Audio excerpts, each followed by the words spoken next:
ये चुनाव नहीं, ठाकरे परिवार का अस्तित्व मिटाने की जंग है। बीजेपी ने उतारा सम्राट चौधरी को, योगी और केशव देंगे साथ। योगी की एंट्री से मातोश्री की दीवारों में कंपन, मुंबई में बुलडोजर बाबा खत्म कर देंगे उद्धव की बची कुची सियासत।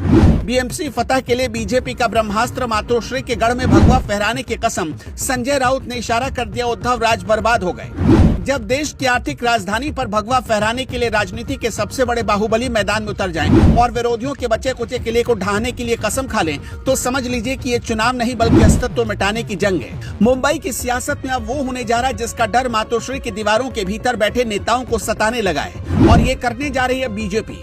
बीएमसी चुनाव सिर्फ एक नगर निगम का चुनाव नहीं है, ये नाम की लड़ाई है, और इस लड़ाई को जीतने के लिए भारतीय जनता पार्टी ने अपना ब्रह्मास्त्र निकाल लिया है। खबर पक्की है कि मुंबई के रण में उत्तर प्रदेश के मुख्यमंत्री योगी आदित्यनाथ, उप मुख्यमंत्री केशव प्रसाद मौर्य और बिहार के धाकड़ नेता और उप मुख्यमंत्री सम्राट चौधरी जैसे दिग्गज हुंकार भरने वाले हैं। बीजेपी ने ठान लिया है कि इस बार उद्धव ठाकरे और राज ठाकरे की बची कुची सियासत को भी मिट्टी में मिला देना है। बीजेपी की रणनीति एकदम साफ है, मुंबई पर कब्जा करना और ठाकरे परिवार के वर्चस्व को हमेशा के लिए खत्म कर देना है। इसके लिए उन चेहरों को चुना गया जिनका नाम सुनते ही विपक्षियों के पसीने छूट जाते हैं। योगी आदित्यनाथ का मतलब है बुलडोजर वाला न्याय और हिंदुत्व का सबसे बड़ा चेहरा। जब योगी मुंबई की सड़कों पर उतरेंगे तो उत्तर भारतीयों का जो वोट बैंक अब तक यहाँ वहाँ बिखर जाता था, वो एक मुश्त बीजेपी की झोली में गिरेगा।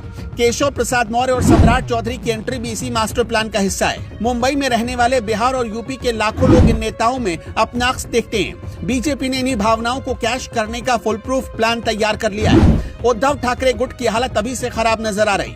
संजय राउत के बयानों में यह डर साफ देखा जा सकता है। राउत इसे बीजेपी की साजिश बता रहे हैं। उनका कहना है कि बीजेपी मुंबई को महाराष्ट्र से तोड़ने की कोशिश कर रही है और इसके लिए बाहर के नेताओं की फौज उतार रही है। लेकिन हकीकत यह है कि यह डर मुंबई टूटने का नहीं, ये डर अपनी सत्ता और अपनी पकड़ छूटने का है। दशकों तक जिस बीएमसी पर शिवसेना का राज रहा, आज वही बीएमसी उनके हाथ से फिसलती दिख रही है। संजय राउत का चीखना चिल्लाना ये बता रहा है कि तीर निशाने पर लगा है। बीजेपी जानती है कि मुंबई में जीत का रास्ता उत्तर भारतीय मतदाताओं से होकर जाता है, और इन मतदाताओं को साधने के लिए योगी और सम्राट चौधरी से बड़ा कोई चेहरा नहीं हो सकता। ये सिर्फ प्रचार नहीं होगा बल्कि एक शक्ति प्रदर्शन होगा। एक तरफ उद्धव ठाकरे जो सहानुभूति की लहर पर सवार होने की कोशिश कर रहे हैं, और दूसरी तरफ बीजेपी की ये फौज है जो विकास और हिंदुत्व के डबल इंजन पर सवार होकर आ रही है। राज ठाकरे की मन से जो मराठी मानूस की बात करती है, उसके लिए भी ये किसी झटके से कम नहीं है, क्योंकि बीजेपी का ये दाव मराठी और गैर मराठी दोनों को साधने वाला है। बीजेपी के रणनीतिकारों को एक ही टास्क दिया गया, बीएमसी से ठाकरे परिवार का नामो निशान मिटा देना। एशिया की सबसे अमीर महानगरपालिका पर अब कमल खिलना चाहिए। इसके लिए साम दाम दंड भेद हर नीति अपनाई जा रही है। योगी आदित्यनाथ की रैलियां जब मुंबई में होंगी तो उसका शोर सिर्फ मुंबई तक सीमित नहीं रहेगा, बल्कि पूरे महाराष्ट्र की राजनीति को हिला देगा। केशव प्रसाद मौर्य पिछड़े वर्ग को साधेंगे तो सम्राट चौधरी बिहार के स्वाभिमान को जगाएंगे। ये एक ऐसा चक्रव्यूह है जिसे तोड़ पाना उद्धव ठाकरे और राज ठाकरे और उनके साथियों के बस की बात नहीं दिख रही।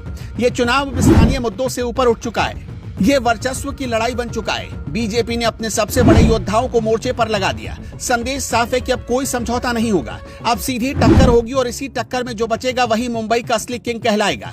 उद्धव ठाकरे और राज ठाकरे के लिए करो या मरो की स्थिति है। अगर बीएमसी गई तो समझो सब कुछ गया, और बीजेपी से फिराक में बैठी है कि कब आखिरी कील ठोकी जाए। आने वाले दिनों में मुंबई की सड़कों पर सियासी संग्राम और तेज होने वाला है।